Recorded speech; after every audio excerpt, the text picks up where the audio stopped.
Welcome to this recorded part of the modules of the Rework project about flexible working methods and innovative work environments.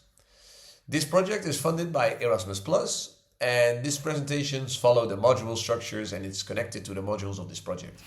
The presentation will be around 15 to 20 minutes and it's about module 4. So today we are going to explore flexible working methods and innovative work environments in chapter 4 as presented in this module. This session examines how work has fundamentally changed in the recent years. We will look at the cost that this shift, what flexible work really means in practice and what models exist, what benefits and risks come with it, and finally what this means for vocational education and training. This is not just about remote work. It is about a structural transformation in how we define productivity, leadership, responsibility, and professional life. Here next to me, we keep it short. It's about the chapter overview of the things we will discuss today. If you want to look back to it, you can pause the video and you can see what we talk about. Before I start this session, I want to have a special appreciation to all of the partners of the Rework project next to me for creating these amazing modules and all the content they've been creating. So thank you for this. So the first slide is the structural shift in work, and then we think about then COVID as a starting point. But it's not actually started in the beginning of 2020, but it's more that the pandemic acted as a catalyst. So before COVID-19, digital tools already were allowed for remote communication and flexible scheduling. However, many organizations may still maintain the 9-to-5 office structures because of their habits or culture. When the pandemic forced remote work on a global scale, like millions of employees experienced autonomy in ways they never had before. They discovered that productivity could occur outside of the office and they realized commuting time could be reduced. So they really began reflecting on work-life balance and mental health, and this experience changed expectations, really. So what we're witnessing now is a shift from present-based work, where we are more looking towards an outcome-based work, so where results matter more than location. This is fundamentally a culture shift. It challenges traditional power dynamics and hierarchical control systems. So at the same time, we are witnessing the gradual decline of rigid 9-to-5 model. This does not mean that complete disappearance of the structure, but it does mean that fixed hours in a fixed locations are no longer considered the only legitimate way to organize work. Hybrid systems, flexible starting times, compressed work weeks, and so on are becoming more normalized. Most importantly, this transformation reflects a cultural shift in expectation. Work is no longer defined purely by visibility or time spent in an office. It is defined by outcomes, trust, communication, and results.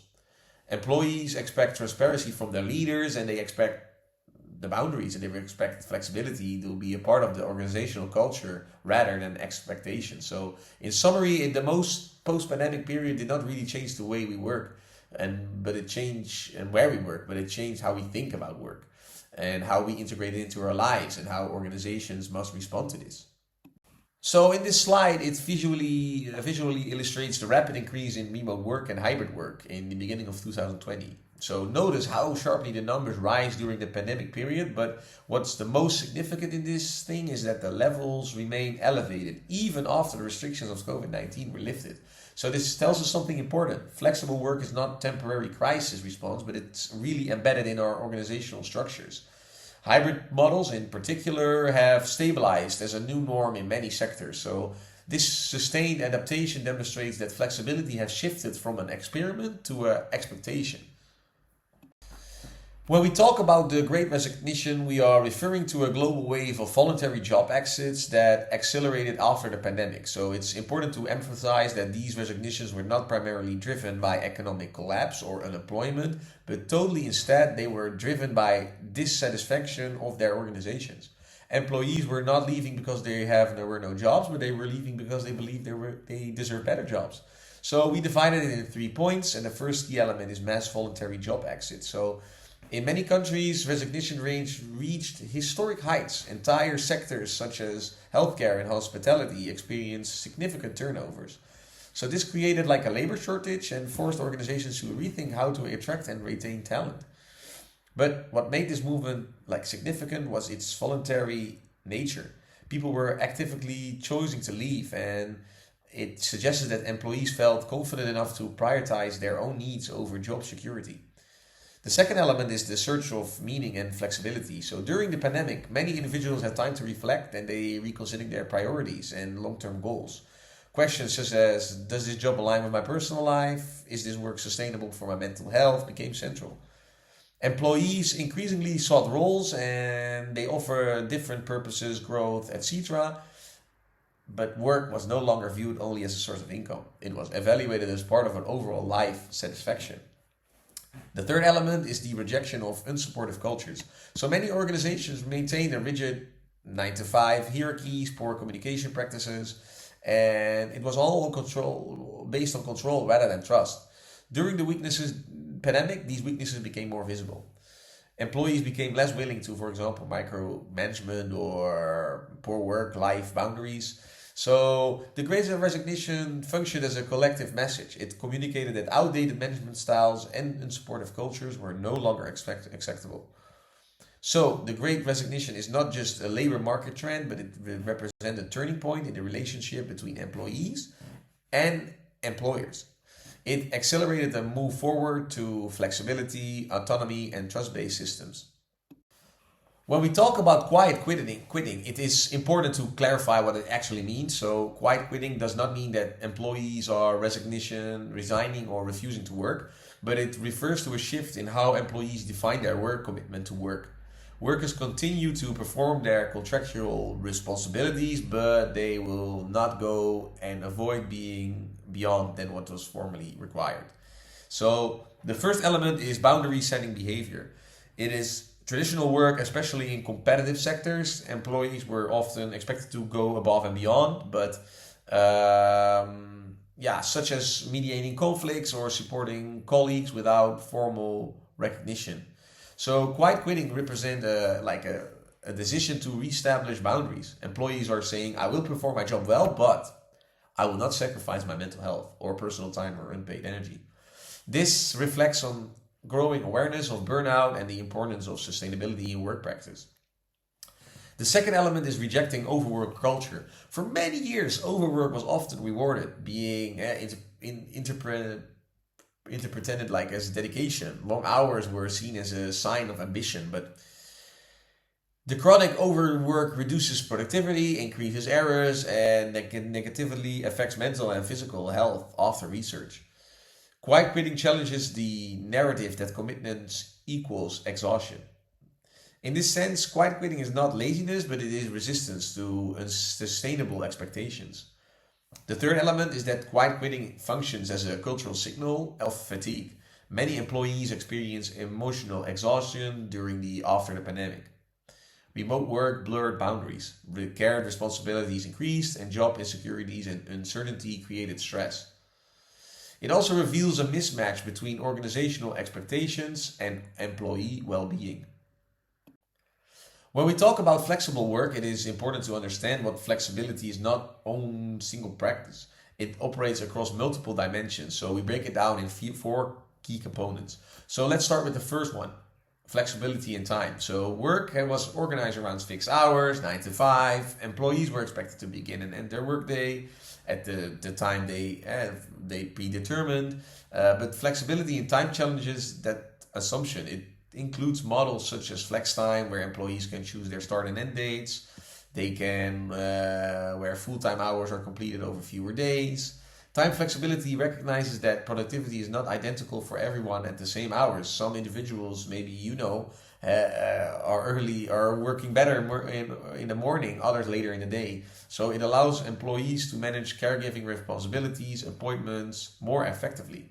However, without clear boundaries, work can easily expand into their personal life. So that is one of the problems. So the next step is flexibility in the location. It refers to the ability to work outside the office environment. This includes fully remote work, hybrid models, combining office and remote presence, and even work from anywhere system that allow cross-border mobility. Location flexibility reduce commuting time, expand talent pools, and allow organizations to recruit beyond geographical limits. It can improve inclusions for individuals with mobility limitations or caregiving duties. But at the same time, it introduces some challenges. Teams must maintain communication, cohesion, and shared identity when they are not physically co-located. So the third point is flexibility in the work process. It refers to how tasks are organized and executed. For example, asynchronous collaborations allow team members to complete tasks at different times rather than simultaneously. Agile workflows operate in the short cycle with continuous feedback rather than rigid long-term planning. Process flexibility increases responsiveness and autonomy, but it required clarity in communication and strong coordinating systems. The last point, but maybe also the most important one, is outcome-based accountability. Managers often measure productivity by time spent at work or physical visibility. Instead of asking, were you present? Organizations ask, did you achieve the agreed objective? This shift transforms leadership styles. Managers must define clear expectations, set measurement goals, and trust their employees to meet them. Employees must manage their time, responsibility, and communicate progress transparently. In summary, flexible work operates across time, location, and process dimension, but it functions effectively only when supported by a clear, structured, and trust-based leadership. There are several core models of flexibility work, and each presents a different degree of type autonomy. Let's begin with flex time. Flex time allows employees to choose their start and end times within agreed boundaries. They can start between 7 and 10 in the morning and finish accordingly. This model increases daily schedule control when maintaining structure. Compressed work weeks, where employees complete full-time hours in over fewer days, for example, 4 days of 10 hours instead of 5 from 8.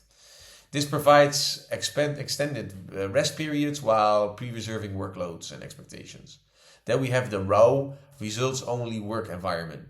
This is one of the most radical models. Employees are evaluated solely on their results, so there are no fixed hours or mandatory presence required. Last one is hybrid and remote work. Remote work is fully locational independent. Hybrid work combines office and remote presence. Hybrid has become particularly common because it's balanced autonomy with in-person collaboration. If we look at the first graph, we see that the models like raw and hybrid typically involve higher autonomy levels compared to flex time or compressed weeks. In the second graph, you will see the hybrid models tend to have a higher adaptation rate across sectors, while more radical systems like raw are less common. The illustrates our important points. The more autonomy a model provides, the stronger organizational trust and accountability systems must be. Workspaces today are no longer designed around fixed desks and rigid layouts. They are being reimagined to support flexibility, collaboration, and well-being. Let's begin with zoned physical offices. So instead of rows of identical desks, they are maybe quiet areas for deep concentration, collaborative areas for teamwork, and even relaxation zones. The idea behind this is that some tasks require different environments. Creative brainstorming benefits from open interaction, for example. Flexible offices respond to these differences rather than assuming one layout fits all tasks. So the next one is hot desking, and hot desking means employees do not have a permanently assigned desk. Instead, they choose their workspace depending on their needs of the day. However, it is also required strong organizational systems such as booking tools, and they can affect employees' sense of belonging if not implemented carefully. So the third one is digital collaboration platforms, and the modern workspace are not only physical, but as you know, are also digital. So tools like shared document platforms or messaging tools or video conference system created virtual work environment. These platforms allow teams to collaborate across locations and time zones. And finally, the biophilic design. Biophilic design integrates natural elements into the workspace, such as a lot of plants, natural light, wood materials, and open airflow. Research showed that exposure to natural elements can reduce stress, improve concentration, and enhance overall well-being. This reflects an important shift. Workspaces are no longer designed solely for efficiency, but they are also designed to support mental health and sustainable productivity. Flexible work was both strong advantages and important risks. It's essential to understand both sides in order to implement its responsibility. So let's begin with the benefits. Flexible schedule and remote options allow employees to reduce commuting time, managing caregiving responsibilities, and giving even more personal space for recovery. The ability to restructure work around life rather than life around work is one of the most frequently reported advantages of flexibility. So the second one is greater autonomy. It means having control over how and when tasks are complete. So when employees feel trusted to manage their responsibilities, engagement often improves. Now, if we look at the graph on this slide, we see that work-life balance and autonomy show relative high positive perception levels. This visually reinforces that employees strongly value these aspects. However, it also shows something equally important. So on the risk side, isolation concerns are significant. When employees work remotely from extended periods, they experience reduced informal interactions between colleagues. Over time, this can affect belonging, team cohesion, and even innovation. Finally, burnout risks can be a blur boundary between work and personal life. Flexibility. When the workspace is at home and digital tools are always accessible, it becomes harder to disconnect. In the graph, we see that isolation and burnout still register a notable level. This highlights the dual reality of flexible work. It increases autonomy and balance for many, but it can also intensify stress if not carefully managed. So the key takeaway from this slide is that flexibility is not automatically positive. It can also impact leadership practices, communication clarity, and workload management. Successful flexible system maximize autonomy and balance while actively migrating isolations and burnout. When flexible work offers many benefits, it can also have a lot of risks. So if we talk about them, it's about blurred boundaries, for example. The work is no longer tied to physical office or fixed hours, so the separation between professional and personal life becomes less clear. For example, employees start answering emails late or feeling the pressure to be constantly available. So without those clear organizational norms, flexibility can unintentionally extend working hours and rather than reducing them. That can increase to stress and long-term burnout. So the next one is digital divide. Flexibility works dependently or heavily on digital infrastructure. So not all employees have good internet or have quiet workspaces or etc. Right? So those structural inequalities, that you see that stronger technical skills may perform more effectively while others face hidden disadvantages. The third is the care burden inequality. So caregiving responsibilities such as childcare or elder care or often disappropriate affect women. Flexible work can help manage these responsibilities, but it can also intensify them. Without supportive policies and equal workload distribution, flexible systems may intentionally widen gender gaps. The last one is visibility bias. So a hybrid system employees who are physically present in the office may receive more informal recognition instead of the people that are working remotely because they're just less visible. Over time, this can influence promotion, salary progression, and career development. So visibility bias highlights an important leadership responsibility. Performances must be evaluated based on the outcomes and not on the proximity.